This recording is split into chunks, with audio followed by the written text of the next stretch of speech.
Hey, what's up mga kaballers? Maligayang pagbabalik sa aking channel. Halina't pag-usapan natin ang balita patungkol sa balitang James Harden sa Warriors. Draymond Green natuwa at ang balitang LeBron vs Udoka. LeBron nagsalita na, tara na't pag-usapan natin yan dito sa Basketball Hotshots.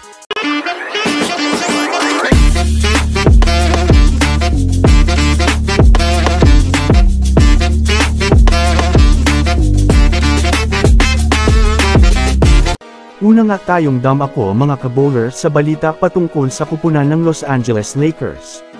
Alam naman nga po natin mga kabowlers kaninang umaga, ay tinalo nga po ng Lakers ang kupunan ng Houston Rockets. Kung mapapanood nga natin mga kabowlers ay mainit sana, ang naging laban nila ngunit hindi lang nga po masyadong naging sapat ang naging depensa ng Rockets, kaya naman sinamantala nga ng Lakers mga kabowlers ang kahinaang ito.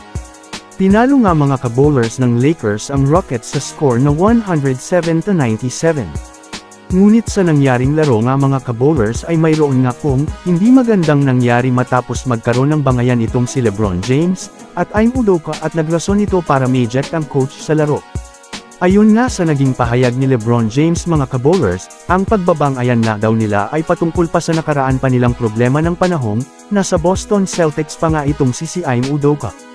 Kung mapapansin nga natin mga kabowlers hindi nga nagustuhan ng referee, itong sinabi ni Ime Udoka kontra kay LeBron James, kaya talaga namang ineject niya nga ito. Dam ako naman tayo ngayon mga kabowlers sa balita patungkol sa Golden State Warriors.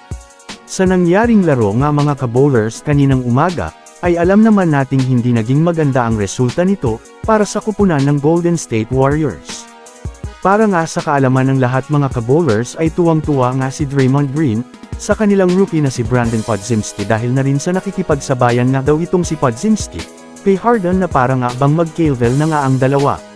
Kumbaga mga kabowlers kung mayroon ng Clippers ng James Harden, ay mayroon rin nga daw ang Golden State Warriors.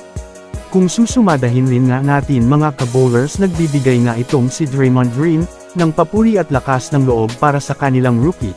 Dahil kahit man nga po rookie pa lang ang level nitong si Brandon Podziemski ay kinukumpara na nga po ito kay James Harden. Kaya naman maari nga po ito magbigay ng karagdagang kumpiyansa para sa batang manlalaro na si Brandon Podziemski na mas lalong paghasayan pa nito ng gusto para makatulong na maiangat ang kanilang team.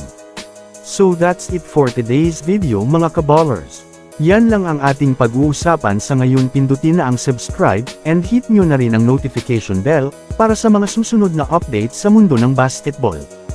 Again, this is Basketball Hotshots. Thanks for watching.